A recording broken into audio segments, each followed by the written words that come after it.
l'intégrité territoriale.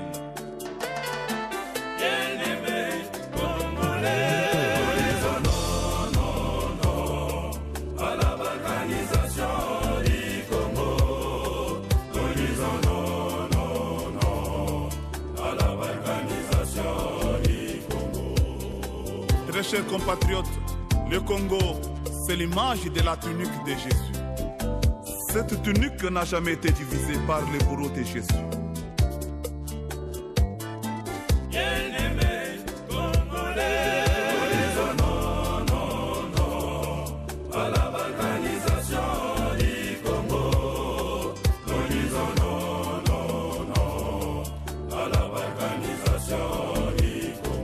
Selon Jean 19, versets 23 à 25, les soldats ont refusé de déchirer la tunique.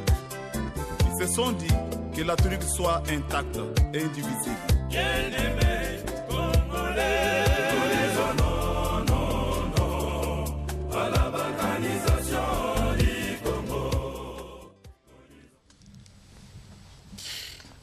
Agréable après-midi chez vous, mesdames, mesdemoiselles, messieurs. Bienvenue à cette émission Notre Congo. Et avant de commencer cette émission, j'aimerais bien vous apporter certaines modifications intervenues qui ont été donc portées à ces différentes tranches que vous aurez l'occasion de suivre pour le compte de Notre Congo. C'est-à-dire que désormais, la tranche Notre Congo va commencer avec une rubrique dénommée Citoyenneté et nous. Je crois que dans cette rubrique, il y aura question de sensibiliser la population sur l'initiation à la nouvelle citoyenneté telle que recommandée par notre ministère de tutelle. Je crois que pour aujourd'hui, je crois que c'est l'émission 0. Nous aurons l'occasion de le faire à partir de mardi prochain. Donc, dans la première partie, vous suivrez la première rubrique intitulée Citoyenneté et nous. Et au cours de cette rubrique, nous aurons l'occasion de vous entretenir sur notre hymne national, le Debout congolais, que vous connaissez tous, puisque c'est notre hymne national, nous le considérons comme notre projet de société. Il y a beaucoup à dire dans notre hymne national et nous aurons l'occasion de l'exploiter à l'intention de la population dans le but donc de sensibiliser l'opinion sur le civisme. Pour cet après-midi, nous allons recevoir nos amis de Salongo Pona Congo. C'est une ASBEL créée en vue de soutenir, de venir en aide à la jeunesse et à certains adultes qui n'ont pas d'occupation. Puisque ici au Congo, nous avons comme impression, nous avons toujours considéré les travaux champêtres comme les travaux qui n'ont pas d'importance, mais nous allons vous le prouver que c'est peut-être la première activité et c'est par l'agriculture que nous pouvons développer notre République. Et en deuxième lieu, nous aurons l'occasion de recevoir nos amis du réseau de Drepano SS, avec à leur tête Père Henri de la Quétule. Il y aura également le docteur Kalula et notre ami Bob. Je crois que nous aurons l'occasion de parler avec eux. Réseau de Drepano SS, c'est une plateforme de la société civile en lutte contre la drépanocytose. Voilà pour cette première partie. Je reçois M. Tabou Eboma. Il est donc le président de l'ASBEL Salongo Pona Congo. Bonjour, le président Tabou. Bonjour. Il y a également M. Ignace Makabou. Il est secrétaire général de l'ASBEL Salongo Pona Congo. Bonjour. Bonjour. Et bienvenue à cette émission. Salongo Pona Congo, je crois que ça a quand même une certaine signification. Si vous pouvez dire à nos téléspectateurs qui nous suivent, à quand remonte le début de cet aspect-là? Oui, notre aspect remonte à partir de 2009. Nous étions en train de peaufiner toute la stratégie et la praticabilité de tout ce que nous allons faire pour que ça aille mieux. C'est ainsi que vous voyez, en 2013, nous sommes sur le plateau pour livrer l'information, pour vulgariser. Vous avez peaufiné, c'était dans quel but, M. Makabou Ignace? Peaufiner les stratégies, c'est mettre tous les moyens qu'il faut pour démarrer une activité. On ne peut pas démarrer par la simple parole. Quand vous avez l'initiative, vous devez plus vite avancer pour passer au concret, c'est-à-dire chercher les moyens de votre politique. Voilà, Président, je viens à vous, Président Taboué Boma. Je rappelle que vous êtes président de l'ASBEL Salongo pour le Congo. Je crois que 4 ans après, puisque selon les dires du secrétaire général Ignace, votre ASBEL a vu jour en 2009. 4 ans après, je crois que les choses ont évolué. Vous êtes-vous de même avis que moi? Oui, tout à fait. On a bien évolué la démarche, le fonctionnement un peu. Parce qu'au départ, on a commencé à aider un peu dans plusieurs secteurs agricoles, c'est-à-dire dans l'élevage et tout ça. C'était un peu restreint. Et à force de pouvoir avancer, tout ça, et aussi d'apprendre comment ça se passe réellement, on a su regrouper et arriver. C'est pour ça que maintenant, nous nous présentons devant vous, devant les spectateurs, devant la jeunesse, pour dire ensemble, avançons avec Salongo pour le Congo. C'est en 2009 qu'on a commencé, mais c'est maintenant qu'on a rempli tout ce qui est documents administratifs, tout ce qui est montage, préparation, de tout ce qui est documents aussi pour être en ordre surtout. Et comment ça fonctionne? Vous aviez commencé avec l'effectif et maintenant, c'est à combien? Vous le faites manuellement? Il y a trop de questions au sujet, oui, il y a beaucoup de réalités que vous pouvez nous révéler. Donc, pour l'instant, je pense que ce serait un peu difficile de tout expliquer, vous voyez, parce qu'on dit qu'on parle, mais ici, on fait aussi un peu la faisabilité. C'est-à-dire, on a même amené un peu on a un écran, je ne sais pas si on peut un peu visionner. La réalisation est là pour ça, oui. La réalisation, c'est ça, c'est pour un peu abréger les dires. Parce que les longs discours, surtout dans l'agriculture, nous passons à l'acte maintenant, vous voyez. C'est-à-dire, on appelle tout le monde à venir ensemble travailler dans l'agriculture, chacun dans son effort, dans ses pensées, même ceux qui n'ont pas d'idée ou qui n'ont pas la faisabilité. Mais il y a aussi des ingénieurs qui sont là sur le terrain, il y a aussi des formateurs, des enseignants qui nous apprennent sur le secteur agricole. Parce que ça, on ne se limite pas seulement dans l'agriculture, il y a plusieurs points. Mais si ensemble, nous développons plus l'agriculture, l'élevage et la pisciculture. Et je voulais un peu savoir, j'ai un peu de doute, bon, si vous pouvez un peu éclairer même la religion de ceux qui vous suivent, est-ce que ça a été facile de convaincre les gens pour faire l'agriculture avec la culture des Congolais? Les Congolais disent que l'agriculture, parfois, ça appauvrit, ce n'est pas bien, sont malheureux. Les agriculteurs, est-ce que ça a été facile de convaincre les gens pour adhérer à ces projets? Je m'adresse au secrétaire. Oui, écoutez... Parce qu'on n'a pas, les gens ont peur, ou les gens n'ont pas encore essayé, n'ont pas encore goûté à l'agriculture. Si quelqu'un a peur de l'agriculture, c'est qu'il ne sait pas ce qu'il doit faire. Parce que c'est la seule industrie qui nourrit tout le monde. Même si vous avez de l'argent, vous allez chercher à acheter des produits de la terre pour manger. Donc, personne ne peut se rebiffer ou reculer devant l'agriculture. Là, nous avons, c'est un discours facile à faire, de dire aux gens, venez, nous allons travailler au champ. Et les gens aiment ça. Mais il faut commencer. Il faut donner l'élan, vous passez devant, vous travaillez, et les gens viennent se joindre à vous pour travailler ensemble. Et là, nous partons d'une base de famille. L'agriculture, c'est une entreprise sociale. Vous prenez le père, la mère, les enfants. C'est déjà une entreprise. Et quand vous les mettez déjà sur le champ en train de travailler, alors maintenant, vous développez pour amener ceux qui sont tout autour à venir se joindre. Et ceux qui également cherchent qu'est-ce qu'ils doivent faire dans la vie, et il faut les amener tous à venir dans cette structure. Donc c'est une structure qui englobe plusieurs domaines, plusieurs champs de vision. Quand nous parlons d'agriculture, il y a beaucoup de petites et moyennes entreprises qui peuvent même se développer derrière cette activité. Alors, lorsque vous expliquez c'est un bon projet. Avez-vous quelque chose? Je vais un peu rajouter quelque chose, parce que vous avez parlé du mot « convaincre ». Est-ce que vous pensez qu'on peut... Persuader. Est-ce qu'on peut convaincre ou persuader quelqu'un qui a faim, dire que prends et mange? Au fait, dans Salongo pour le Congo, on ne cherche pas à convaincre. Parce que convaincre, c'est amener des gens à des automatismes. C'est d'abord la conscientisation. Une personne qui est consciente de ce que Salongo est occupé d'élaborer, que ce que Salongo est occupé d'entreprendre pour la survie d'une population, Et avec ça, on pourra avancer. C'est-à-dire, le mot convaincre, non, c'est d'abord la conscientisation. C'est-à-dire, ce qu'on fait ici avec vous, Voilà. indirectement, on conscientise sur la population que dans l'agriculture, vous voyez. Un peuple qui est conscient, il sait comment avancer. Et comment vous procédez à faire ça? Avez-vous des machines et comment les gens vont-ils travailler manuellement? Là, vous rentrez déjà dans la faisabilité. Il y a plusieurs moyens.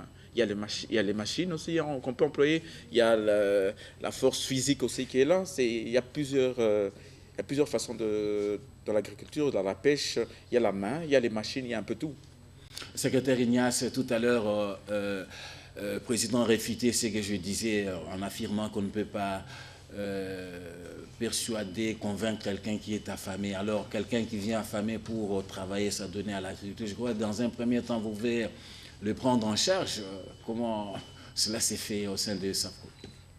Oui, il n'a pas réfuté, mais c'est une façon d'expliquer notre vision. Nous mettons les moyens, n'est-ce pas? Je vous donne les moyens, je donne l'exemple. Quand nous allons démarrer à Kinshasa ici, nous allons mettre des moyens de transport dans des points stratégiques pour amener nos membres. Parce que ceux-là que nous invitons doivent venir s'identifier. Ils vont remplir la formulaire d'adhésion. Nous connaissons chaque membre tel qu'il est, qu'est-ce qu'il est capable de faire et comment l'utiliser. Et là, nous mettons des moyens, des véhicules, le week-end, vendredi, samedi, dimanche. Il y en a qui travaillent le week-end, il y en a qui travaillent la semaine, qui peuvent samedi ou dimanche aller au champ. Nous mettons les moyens, nous les prendrons et nous les amènerons dans nos sites là où nous avons travaillé et nous allons travailler avec eux. Vous savez, le salaire de ce travail est très important. Parce que lorsque vous travaillez, vous cultivez et que vient le moment de la récolte, je pense que celui qui choisit le salaire de la récolte, moi je choisirai la récolte. Parce que j'aurai une bonne part de cette récolte. Vous êtes déjà dans les bains, vous pouvez devenir vous-même un grand cultivateur. Vous voyez pourquoi... Et je vais préciser encore sur une chose, sur la faisabilité. Oui. Vous dites que c'est qu'on fait ceci, on va un peu aller un peu dans l'organisation. Salongo Pona Congo, on met en place des moyens de transport, c'est-à-dire dans les différents endroits bien prévus par rapport à l'emplacement des terrains. Quitte à mon magasin, on prend un point de repère, quitte à mon magasin, au rond-point Gaba. On met des bus, c'est-à-dire un moyen de transport complètement gratuit. C'est-à-dire il n'y a pas à payer. C'est-à-dire la personne arrive via l'adhésion, on a des fiches sur l'adhésion, ils auront des cartes de membres, ils disent ok, moi je viens, je veux me rendre sur tel terrain, ce bus est prévu pour aller où? Ben, ce bus va se diriger vers le plateau de Bateke ou ce bus va se diriger vers le Bas-Congo ou Kassangoul. Vous voyez? Et vous montez dans le bus sans rien payer. Direction le terrain agricole. Vous arrivez sur le terrain agricole, tout est mis en place. Si jamais on est réveillé très tôt, qu'on arrive vers 5-6 heures du matin et qu'on n'a pas eu le temps de déjeuner, ben, il y a le pain, il y a le sucre, il y a un peu de café pour remonter la personne, pour aller sur le terrain, pour travailler. C'est-à-dire, c'est un effort que Salongo Pona Congo entreprend pour aider les jeunes à aller de l'avant. Vous voyez? C'est le sacrifice que Salongo fait déjà dès le départ. Ça, c'est très C'est-à-dire, bien. vous avez des bus que vous ne payez pas, Vraiment, vous arrivez, c'est vous avez le café, vous avez le sucre. Et en plus, quand vous terminez, les bêches sont là, tout. Et quand vous récoltez, quand on aura terminé de s'aimer après la récolte, mais papa, vous avez récolté, mais ça c'est votre part. Mais dites-moi, vous avez investi quoi? Parce que vous êtes responsable, parce que vous travaillez maintenant. Vous dites, je suis agricole, j'ai un terrain quelconque, quelque part, que j'ai des oignons, j'ai des haricots, qui m'appartient, qui appartient à la personne. Une partie, il rentre pour vivre avec sa famille. Il n'a pas à courir au marché. Et non seulement, il sait d'où viennent ces produits, comment on a cultivé ces produits, c'est-à-dire sans engrais chimiques, sans produits rajoutés. Il a quelque chose de frais. Et quand il rentre, il a ça. Et une partie, on vend sur le marché pour rentabiliser pour tout ce qui est carburant et tout ça. Et une partie, on va dans les produits finis. C'est ça le projet de Salongo Pona Congo. De mettre les jeunes en place. C'est vos efforts qui vous payent. En gros, c'est un peu ça. J'espère que... Secrétaire, vous avez quelque chose, puisque nous sommes en pleine sensibilisation, je crois que vous avez quelque chose à ajouter. Par notre expérience, nous avons tenté l'opération dans le Bas-Congo, un village, un champ témoin. C'est-à-dire, chaque village doit avoir un champ. On regroupe les gens du village, on donne le matériel de tout le travail, les roues, les machettes, les bêches, et nous devons faire un champ commun dans notre village. Et les produits de cette récolte, nous allons partager. L'association prend une partie, ceux qui ont travaillé ont une partie. Et cette opération a bel et bien démarré. Et nous avons constaté que les gens s'y donnent avec joie. Donc c'est encourageant. Et nous voulons continuer pour récupérer une bonne masse de la jeunesse qui doit venir s'adhérer et travailler avec nous. Et là, vous êtes aussi en rapport, en communion avec le chef de village pour... Ah, bien sûr. Bien sûr, bien sûr. Ah oui, on ne peut pas aller sur un terrain sans pour autant respecter les gens qui sont... pour avoir une main-d'œuvre... Non, pas nécessairement pour avoir une main-d'œuvre, non. Il faut retenir, j'ai dit conscientiser. Alors. On ne vient pas chercher la main-d'œuvre. Quand on conscientise un peuple, le peuple se lève. Il vient conscient, oui. Oui, il se lève et dit, ah, on va avec l'agriculture. Nous sommes intéressés. Ils sont intéressés, c'est ça. C'est-à-dire on sensibilise via vous. Vous voyez le fait de passer ici à la RTNC. Mais ça nous permet aussi de faire avancer, c'est-à-dire on est en train de divulguer, de faire passer le message ensemble, vous voyez. Quand ils sont conscients, ils ont compris ce qu'on est occupé de faire, ben, d'eux-mêmes ils viendront. Vous voyez, ils diront, ok, c'est une bonne cause, moi aussi j'adhère, on y va ensemble. Ça c'est bien. Vos relations avec le ministère de l'Agriculture,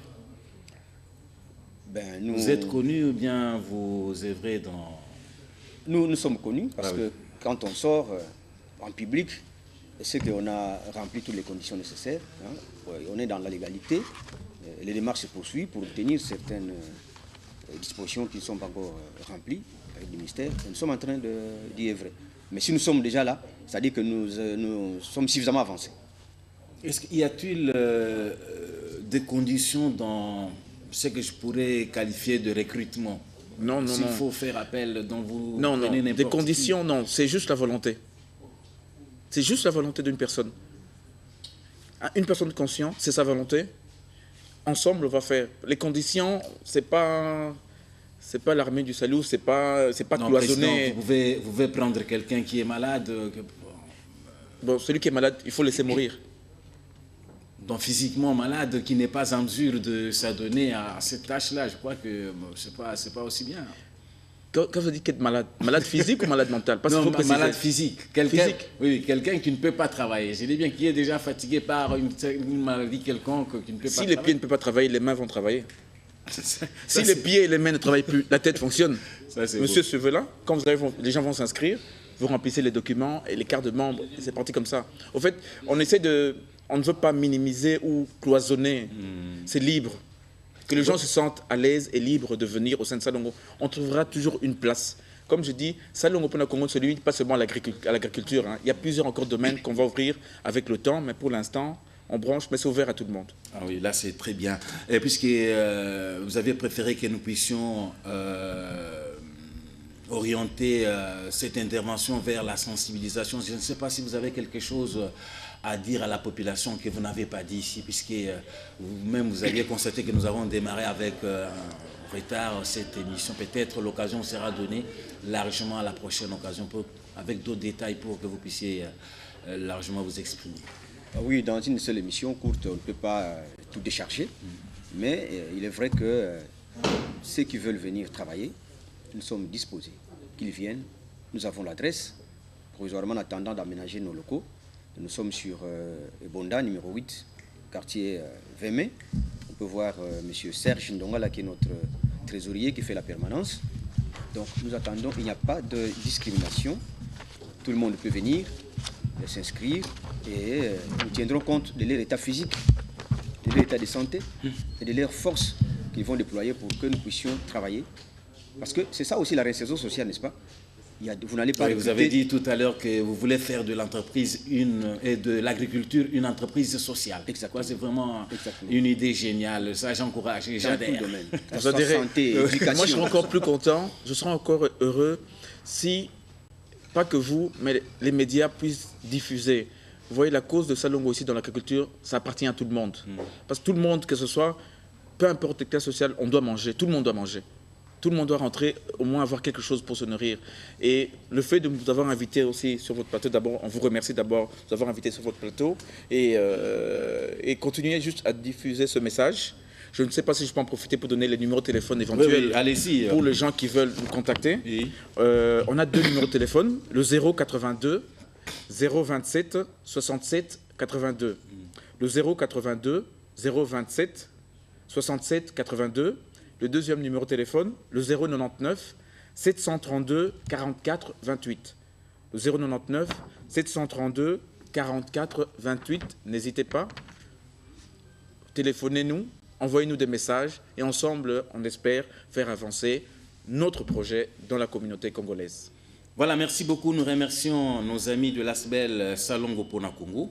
Et il y avait le président Tabou Eboma et le secrétaire général Ignace Makabou. Vraiment une initiative à encourager dans les cadres de la nouvelle citoyenneté. Je crois que les Congolais doivent changer de mentalité puisque c'est par l'agriculture que nous devons bien sûr rendre notre pays prospère et surtout un pays plus beau qu'avant.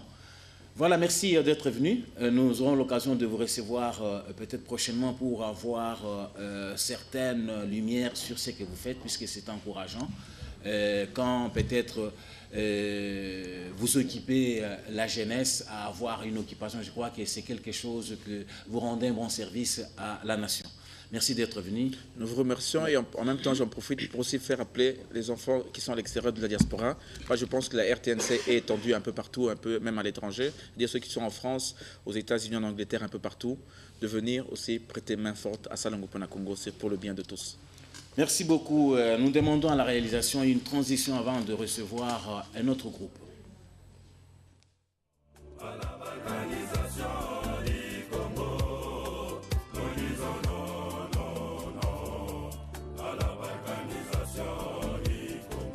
Selon Jean 19, versets 23 à 25, les soldats ont refusé de déchirer la tunique.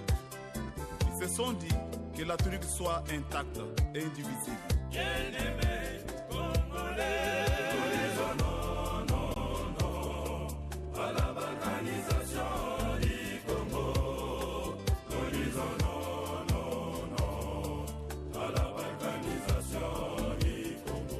Mais pourquoi nous les politiques congolais, nous voulons diviser le Congo? Le Congo doit rester indivisible.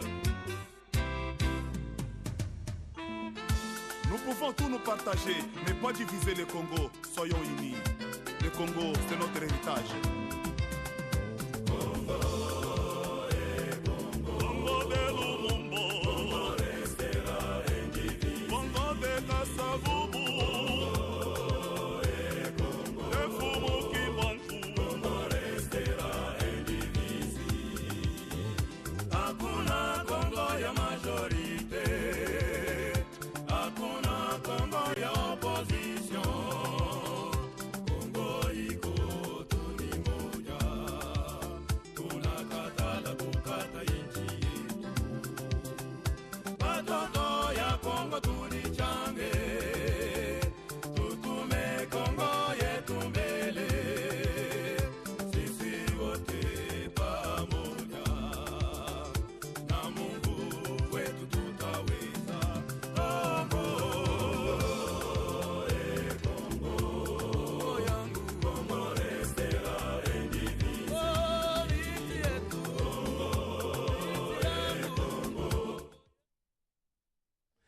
Voilà, nous recevons cette fois-ci nos amis du réseau des Drépano SS. Je vous ai dit au début de cette émission qu'il s'agit d'une plateforme de la société civile en lutte contre la drépanocytose. Il s'agit ici de Révérend Père Henri de la Quétude. Bonjour, Père.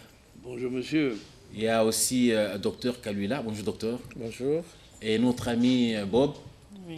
Bonjour, Bob. Bonjour. Soyez les bienvenus. Merci. Et nous recevons après eux l'apôtre Marcel Kazadi, qui a un message qui va transmettre à la population congolaise, selon bien sûr le vœu de notre hiérarchie. Alors nous revenons à vous, Père. Vous nous amenez quand même un message qui va intéresser la population dans le cadre de cette vulgarisation, puisque je vois quelque part, vous avez c'est écrit « Halte à la drépanocytose ».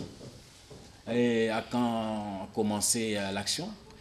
Eh bien, l'action a commencé depuis quelques années, parce que ici en République démocratique du Congo, depuis le professeur Dr Kabakele, on s'occupe de la drépanocytose. Ça fait déjà combien d'années à peu près? Plus de 30 ans. Plus de 30 ans. Ouais. Donc la lutte contre la drépanocytose a commencé avec le docteur professeur Kabakele, dans son dispensaire. À ce moment-là, c'était un petit hôpital. Un dispensaire à Kassavoubou, où il avait commencé par soigner ses propres enfants qui étaient drépanocytaires. Ensuite, il a transformé, et il a ouvert à tous les malades drépanocytaires, au point d'en faire aujourd'hui le centre d'anémie SS de Yolo Sud. Et alors, voyez-vous, justement, cette image, elle est pour moi devenue essentielle. On parle souvent de la drépanocytose, alors un peu comme on donne un cours de biologie, un cours de botanique ou même un cours de morale.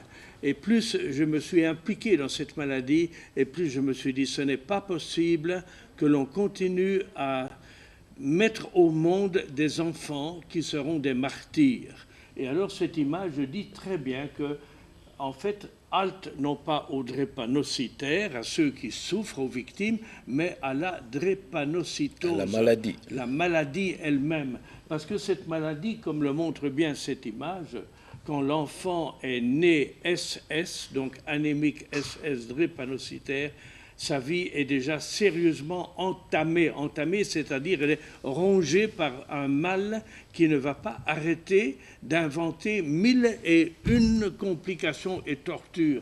Et alors cette image montre bien que la mort, elle est là, occupée à lutter corps à corps avec le malade. Et je crois qu'il est temps qu'on dise aux ménages qui vont se constituer, eh bien, qui n'ont pas le droit, je vais jusqu'à dire qu'ils n'ont pas le droit de se marier parce qu'ils voudront des enfants et automatiquement il y aura ce jeu de la surprise de voir un enfant qui non seulement sera martyr et qui va martyriser le ménage et va causer à la société de sérieux problèmes. De très sérieux problèmes.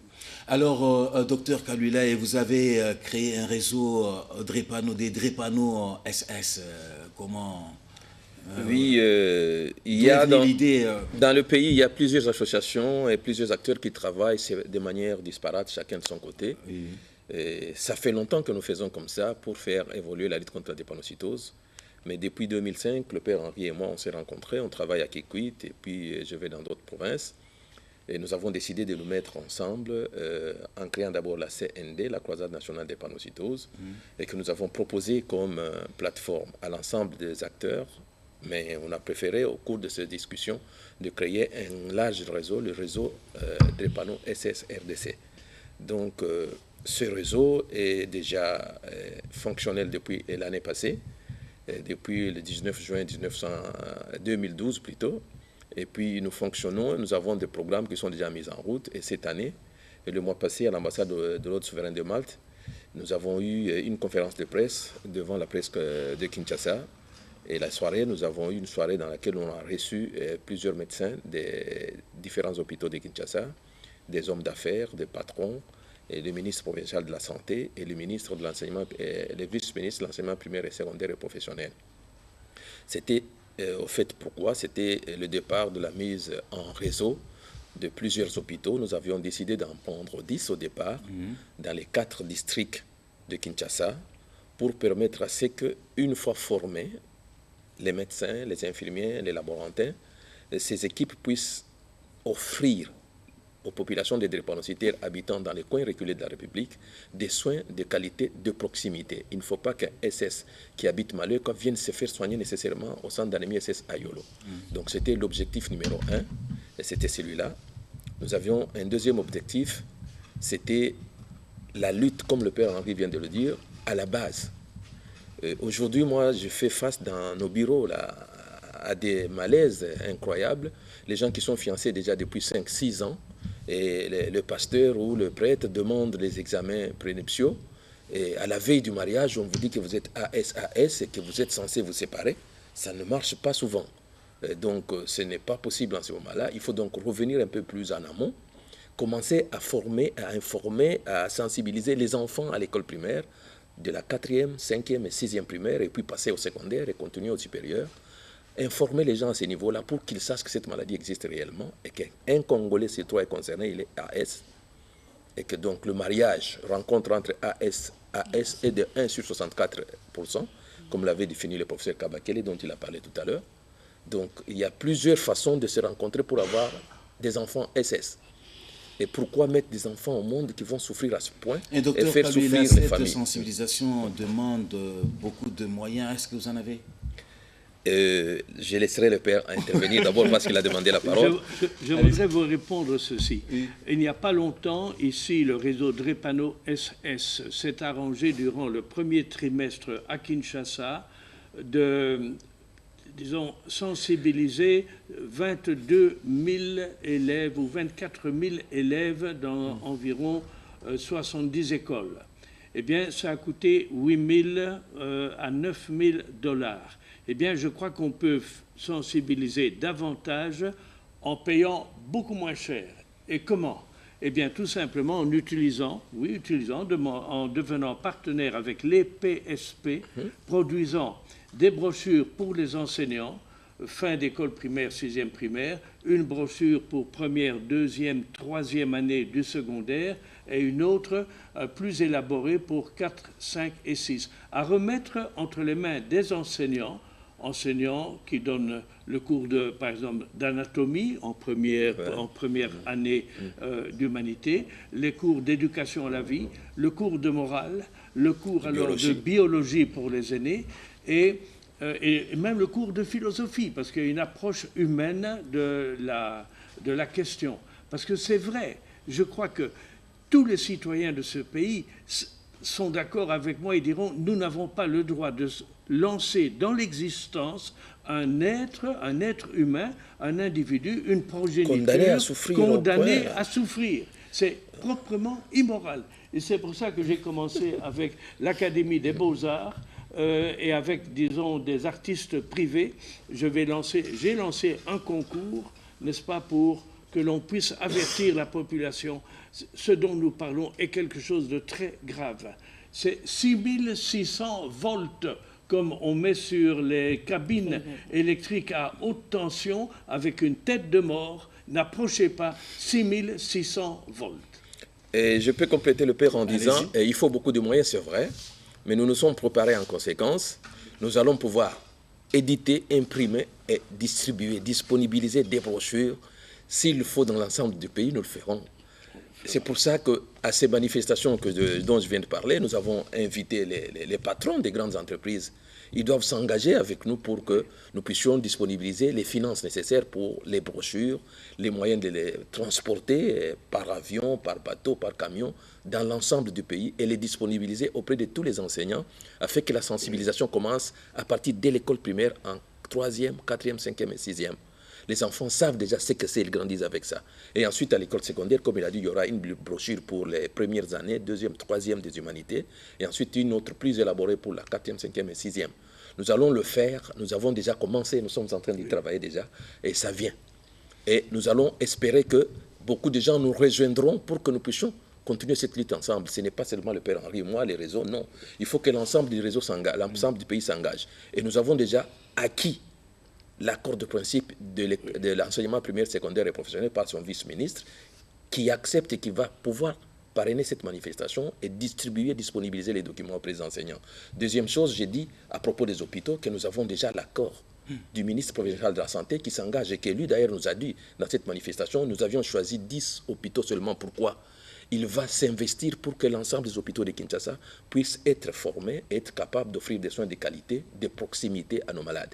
Il ne faut pas qu'un malade qui tombe malade, qui a une douleur, une crise ou bien Makila et Sili, comme ça arrive, il doit parcourir 10 km pour être fait transfuser. Parfois, on arrive avec l'enfant décédé déjà en cours de route. Donc, le ministre de la Santé provinciale est déjà engagé et il va travailler avec nous. Et le troisième volet dont je voulais parler, c'est ces enfants, il faut les protéger. Ils sont très fragiles contre les infections. Nous nous sommes débattus déjà avec le Père Henri. Nous avons eu des accords avec GSK, GlaxoSmithKline, qui produit des vaccins en Belgique. Et maintenant, nous travaillons avec le programme national de lutte contre la drépanocytose et le ministère de la Santé, pour que le ministère de la Santé puisse nous donner les papiers nécessaires docteur, pour faire. Le vaccin, c'est pour protéger ceux qui ont déjà la drépanocytose. Oui, les drépanocytaires. Non, les drépanocytaires. Ou bien vacciner les parents. Les drépanocytaires, ils sont très fragiles et développent facilement les infections. Pour leur permettre de grandir, d'éviter l'échéance de mort qui arrive souvent à l'âge de 5 ans, il faut les vacciner efficacement avec des vaccins très précis que nous pouvons faire venir et que nous allons même faire venir, ça c'est sûr. Et puis, nous voulons travailler sous le parrainage du ministère de la Santé et les démarches sont en cours déjà au niveau du programme national de contre la drépanocytose avec la directrice nationale du programme et toute son équipe qui se sont investis sérieusement. Ils ont déjà rencontré les secrétaires généraux et bientôt nous pourrons ensemble, Père Henri et moi et eux, rencontrer le ministre pour avoir tous les papiers que nous allons disponibiliser au niveau des amis belges qui vont nous donner ces vaccins avec le concours de MEMISA Belgique et MEMISA RDC. Alors, avant de revenir à vous, Père Henri, permettez-moi que je puisse m'adresser un peu à vous. Bob, comment vous allez? Vous avez un message pour compléter ce que viennent de dire Docteur Kalwila et Père Henri? Oui, je peux éclaircir peut-être en lingala, parce que la maladie, ça ne concerne tout le monde. Bon, juste un coup, pour le docteur Abdelouba, que la maladie, ils ont concerné mon tennis. Pour le moyen qu'on atteindre le niveau en attendant les drépanocytaires, dans une chose s'engager là-bas, anémique, c'est ça. Donc, il faut prendre charge en attendant que les moyens c'est tout ça. C'est ça. Donc, on a selon le docteur Nalobi, anémique qu'on s'est transfusé dans YOLO ou dans passement quelconque, c'est ça. Donc il faut qu'on s'en prenne en charge yomoko, tout ça. Donc tant qui bien été, qui n'a dispensaire quelque part, tout ça. Et puis on s'expliquer que moi je suis anémique, SS, je vis comme ça, tout. On explique les maladies que avant si on a eu qui bouillir c'est ça, tout parce que que dispensaire tous éviter les soigner c'est ça. Donc on a vaccin pour le docteur en attendant que tout comme à niveau. C'est justement ce que je venais de dire dès le départ, le réseautage des hôpitaux de Kinshasa. Les réseautages des hôpitaux de Kinshasa. Avec une formation continue des médecins, des infirmiers et des laborantins pour qu'on connaisse la maladie et les complications de la maladie et la prise en charge de ces complications. C'est ce qu'il vient de me dire, nous avons causé avec lui. Lui, il habite du côté de Sola, Sola là-bas. Il s'est arrangé avec un dispensaire où c'est lui qui donne aux gens qui sont au dispensaire ce qu'il faut faire pour les soigner. Ce n'est pas comme ça. Il faudrait que ceux qui sont au dispensaire soient capables de détecter les complications qu'il amène lui et de proposer un traitement. Mais malheureusement, ils ne sont pas tout à fait informés. Et c'est lui qui leur dit, ceux qui n'ont pas boyé, c'est peu qu'on se trompe de diagnostic et qu'il y ait des conséquences très fâcheuses. C'est pourquoi nous sommes obligés d'aller vers ces hôpitaux qui ont accepté de travailler avec nous dans ce réseau, de former les médecins, de construire des points focaux de drépanocytaires. Il faut qu'ils sachent comment s'occuper de la drépanocytose, comment repérer les malades, comment détecter les complications et quelles sont les prises en charge appropriées pour chaque complication. Père Henri, vous avez une lourde tâche, j'ai l'impression. C'est pas vrai. C'est un défi. C'est un défi. Et notre pays aussi est en face de très nombreux défis, qu'il s'agisse bien entendu des problèmes de sécurité. Mais je crois qu'un défi, c'est quelque chose de formidable. Un défi, c'est ça qui nous fait aller en avant. Ça nous oblige moralement. Un défi, quand on l'a repéré, c'est quelque chose qui dit il y a du chemin à faire, mais il y a des tas de gens qui vont vous comprendre. Moi, je pense par exemple aux hommes et femmes d'affaires qui vont devoir soutenir le projet. Et je suis sûr que je n'aurai pas de problème. Une fois qu'on leur donnera une feuille de route qui est bien faite, nous aurons l'appui des personnes qui ont les finances pour nous aider, nous, techniciens, effectivement, à créer ces points focaux dans des hôpitaux. Parce que, disons, des gens comme Bob, ils sont 80 000 dans cette ville. 80 000. Alors, ils ne peuvent quand même pas courir ni vers les églises du réveil ou bien courir, n'est-ce pas, n'importe où pour, disons, chercher n'importe quel type de traitement. Non, il y a un traitement pour les drépanocytaires et il faut que les hôpitaux de la ville aient été formés par nous, par le réseau Drépano SS, pour savoir comment accueillir de façon technique et appropriée des malades comme Bob. Voilà, nous allons revenir à vous tout à l'heure dans 5 minutes pour vous demander peut-être quelques mots de conclusion. Entre-temps, je vais m'occuper d'un autre visiteur. Il s'agit de l'apôtre Marcel Kazadi-Jacquin, c'est ça? Oui. Bonjour, apôtre. Bonjour, bonjour. Sûrement que vous avez un message. Vous êtes apôtre de quelle église? Je suis dans l'église missionnaire Ebenezer. On peut connaître l'adresse? C'est sur dans la commune de Lingwala, l'avenue d'Odoma, numéro 32. C'est là où je suis à l'église. Oui, vous avez un message à transmettre à la population? Oui, oui, Dieu nous a mis à cœur de construire un grand temple de au moins 80 000 places et que nous voulons acheter des parcelles pour concrétiser cette vision. Alors nous voulons que les gens de bonne foi, que le Seigneur peut mettre à cœur, de venir toucher, participer à ces grandes constructions. C'est un défi que nous avons voulu mettre à...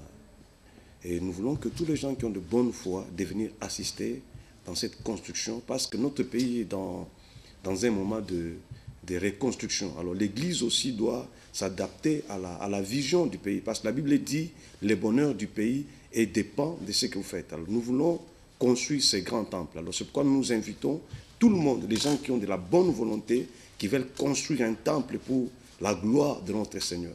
Alors je suis venu pour solliciter votre bonne volonté pourvu que nous puissions arriver à atteindre cette vision de construire un grand temple de 80 000 places et que nous voulons que la gloire puisse revenir à Dieu.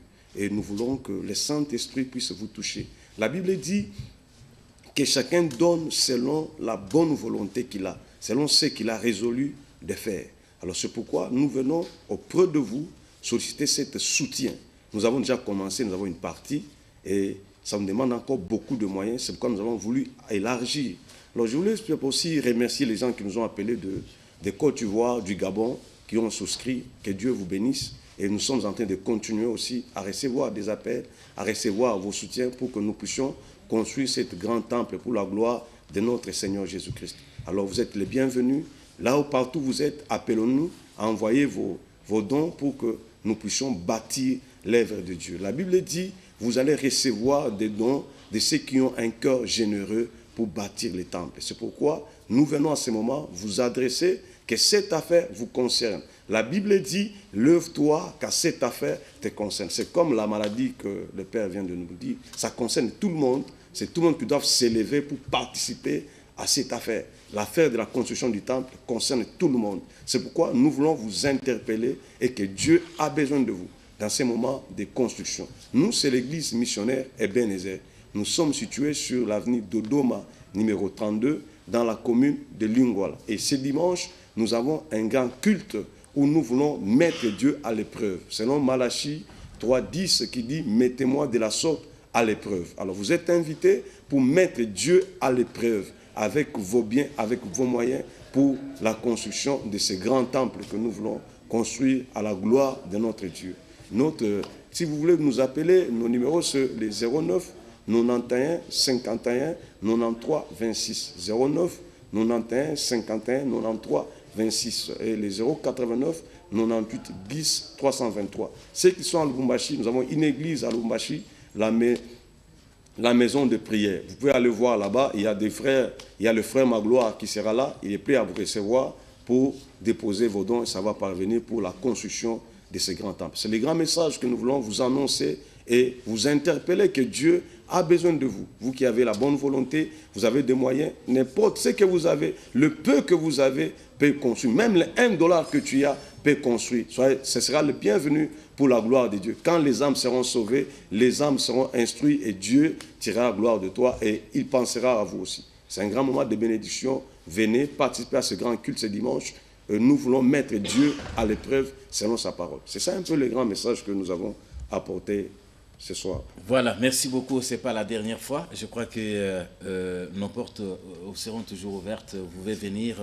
Déjà mardi, vous pouvez venir, puisqu'hier, nous n'avons pas eu l'occasion de nous rencontrer.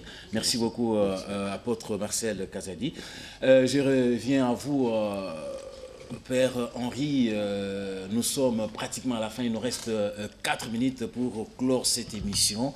Je crois que dans 4 minutes, vous et le médecin, docteur Kalula, vous allez quand même dire quelque chose dans le cas de sensibiliser notre population pour dire non, pour freiner, pour arrêter la drépanocytose. Bon, je voudrais dire ceci d'abord, remerciement aux autorités qui ont chaque fois répondu positivement à nos requêtes. Entre autres, l'éducation nationale, nous savons être accueillis là-bas avec nos compétences. Nous savons aussi qu'au niveau de la santé, étant donné ce que représente maintenant le centre Mabanga, le CEMAS à Yolo, oui. Il y a véritablement quelque chose qui s'y fait. Le réseau Drepano SS, c'est là qu'il a son centre et de diffusion et aussi un centre d'accueil et une présence auprès des malades. Alors, disons, savoir que le ministre de la Santé, savoir que la vice-ministre de l'EPSP sont tous en harmonie avec nous, mais c'est à nous maintenant à produire un travail de manière à ce qu'ils reconnaissent notre compétence pour que ce défi soit relevé. Docteur ?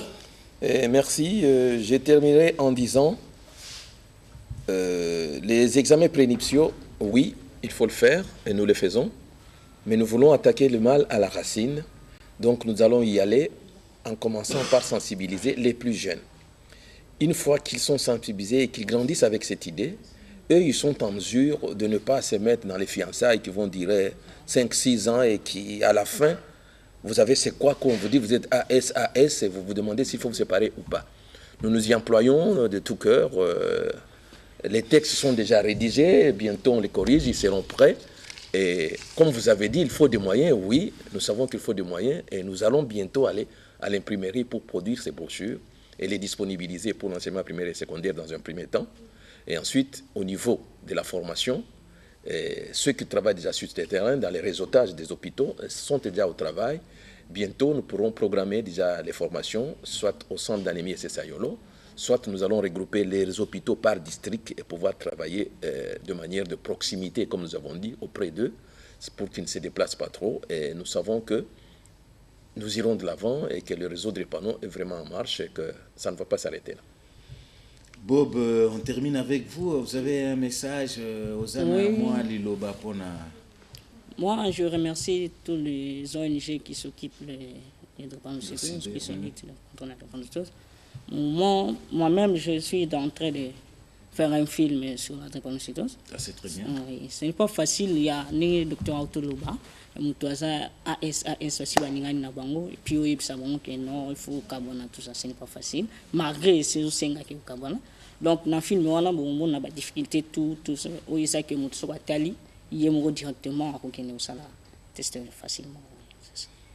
Père, vous appuyez cette entreprise qui est en train de...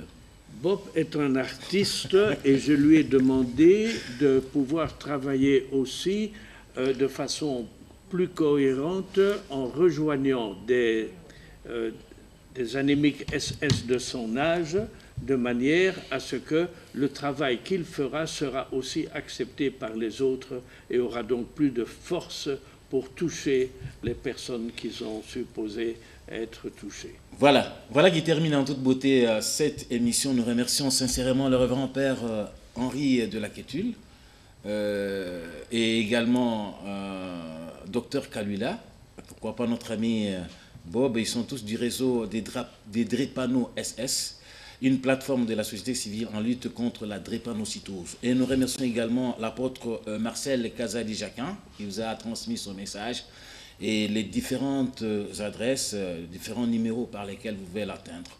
Merci à vous également, aimables téléspectateurs, pour nous avoir suivis. Le prochain rendez-vous, c'est peut-être dans 24 heures, puisque vous suivrez le prochain numéro de Notre Congo demain, jeudi, à partir de 8h30. Merci de nous être fidèles. République démocratique du Congo et lutte pour l'intégrité territoriale. Bien-aimés Congolais, non, à la balkanisation du Congo. Non, à la balkanisation du Congo. Très chers compatriotes, le Congo, c'est l'image de la tunique de Jésus.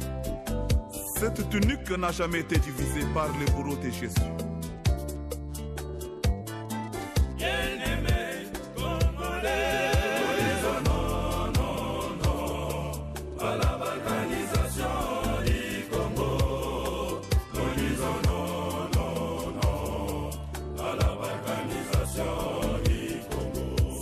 Jean 19, verset 23.